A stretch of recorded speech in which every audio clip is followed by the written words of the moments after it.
l'exercice 18, un exercice où on va mettre en place les dénombrements usuels qu'on a définis dans le cours. Donc c'est contextualisé puisqu'on vous dit un ascenseur dessert 8 étages, 6 personnes le prennent au rez-de-chaussée. On souhaite dénombrer le nombre de cas où 2 personnes au moins descendent au même étage, 2 personnes descendent au même étage, les autres descendent chacune à des étages différents et différents du précédent bien sûr.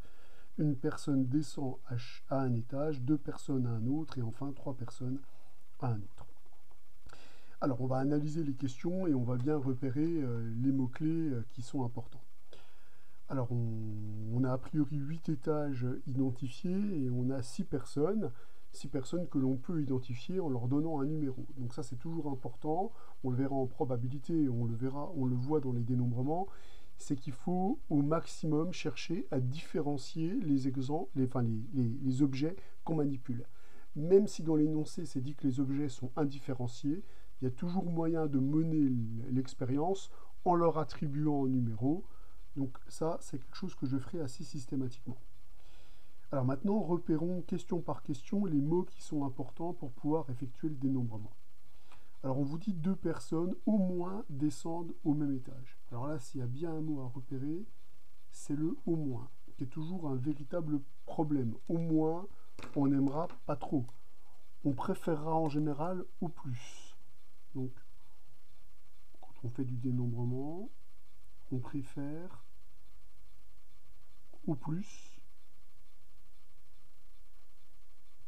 à au moins. Ça,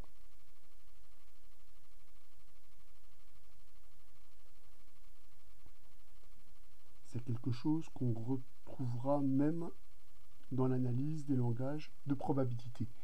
Le passage de au plus à au moins dans une propriété mathématique, c'est d'écrire la négation. Dans le cadre d'un dénombrement, dans un cadre ensembliste, c'est le passage au complémentaire. Donc ce qu'on va plutôt chercher à dénombrer, c'est le cas complémentaire, c'est-à-dire le cas où au plus une personne descend à chaque étage. Ce qui revient à dire que chaque personne descend à un étage différent. Donc l'ensemble A qu'on va chercher à dénombrer, c'est toutes les personnes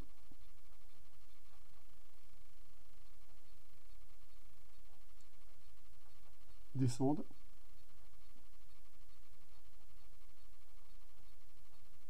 à un étage différent.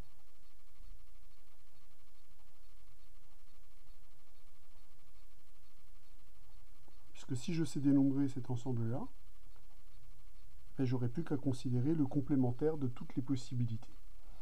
Alors, commençons déjà par regarder toutes les possibilités, c'est-à-dire ce qu'on appellera en probabilité l'ensemble oméga, c'est toutes les possibilités pour les personnes de desservir les 8 étages. Quel genre de structure on va associer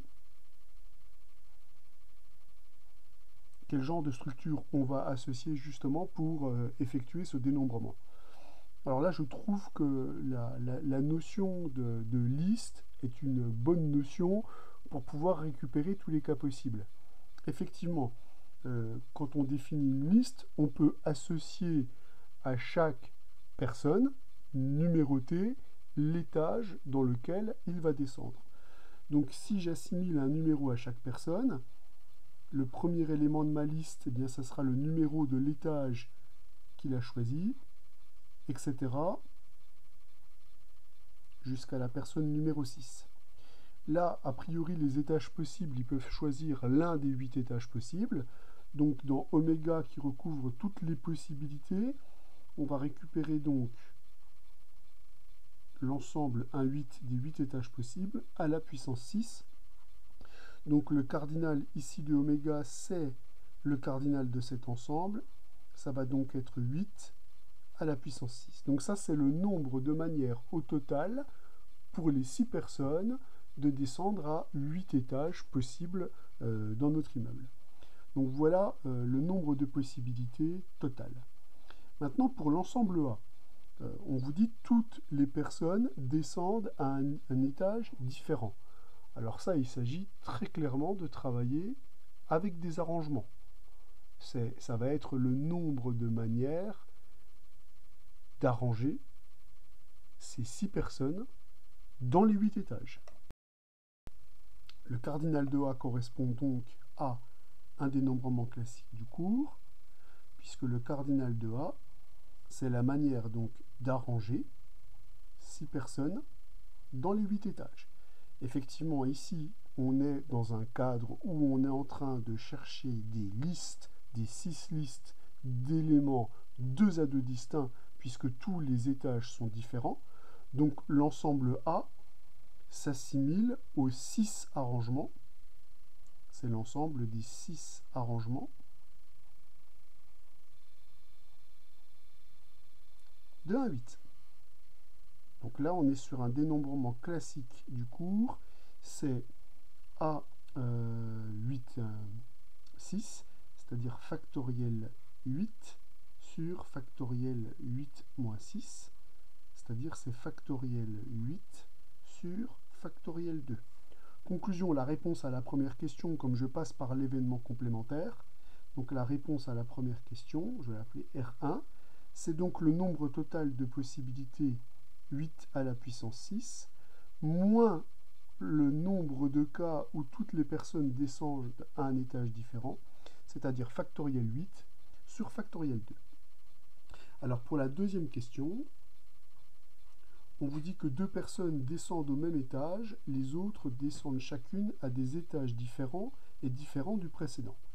Alors là, on est vraiment dans le cadre typique d'un dénombrement de type multiplicatif. C'est-à-dire on va regarder les contraintes qui pèsent sur les éléments, élément par élément. Alors vous allez voir, hein, on dit 2 personnes descendent au même étage, les autres descendent à des étages différents. Alors on va déjà choisir les 2 personnes qui vont descendre à un étage donné, puisqu'il y a 2 personnes qui descendent sur un même étage. Donc là, a priori, il n'y a pas d'ordre, hein, on va en prendre 2 parmi les 6 personnes présentes. Donc c'est la manière de prendre 2 personnes parmi les 6 personnes présentes, pas d'ordre, il s'agit donc d'une 2 combinaison. Donc maintenant que j'ai choisi ces 2 personnes, je dois choisir l'étage où elles vont descendre. Là pareil, c'est la manière de choisir un étage parmi 8, il y a donc 8 possibilités. Évidemment, les possibilités se multiplient puisque je suis en train de décrire un élément particulier de l'ensemble des 6 supplets que je considère. Ensuite, je continue. Il me reste à maintenant regarder ce qui se passe pour les 4 dernières personnes. Les 4 dernières personnes doivent descendre à des étages différents. Ça va donc être la manière d'arranger 4 éléments parmi les étages restants. Les étages restants, il en existe 7. Donc le résultat doit être multiplié par A7, 4. C'est-à-dire que le résultat qu'on va obtenir, c'est donc 2 parmi 6 multiplié par 1 parmi 8 multiplié par factoriel 7 sur factoriel 7 moins 4 sur factoriel 3. Alors on peut un petit peu simplifier les termes, mais je préfère laisser ça sous cette forme parce que là apparaît bien le dénombrement de l'exercice.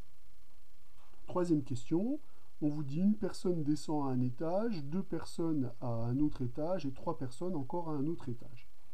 Donc là, il y a plusieurs façons de mener le dénombrement.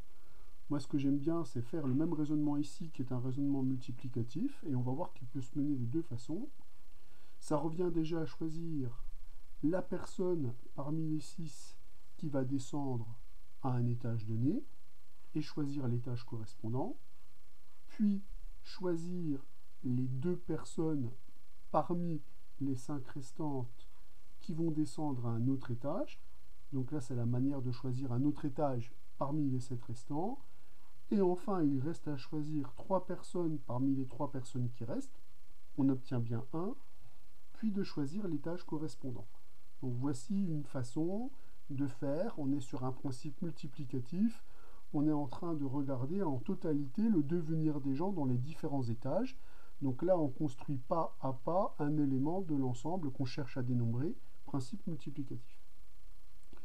Autre manière de faire le dénombrement, c'est puisque les groupes de personnes qui descendent à des étages différents sont de cardinals différents, je peux déjà me donner un arrangement des 3 étages sur lesquels ils vont descendre. Donc je vais me donner un arrangement de 3 éléments parmi les 8 étages. Alors pourquoi un arrangement?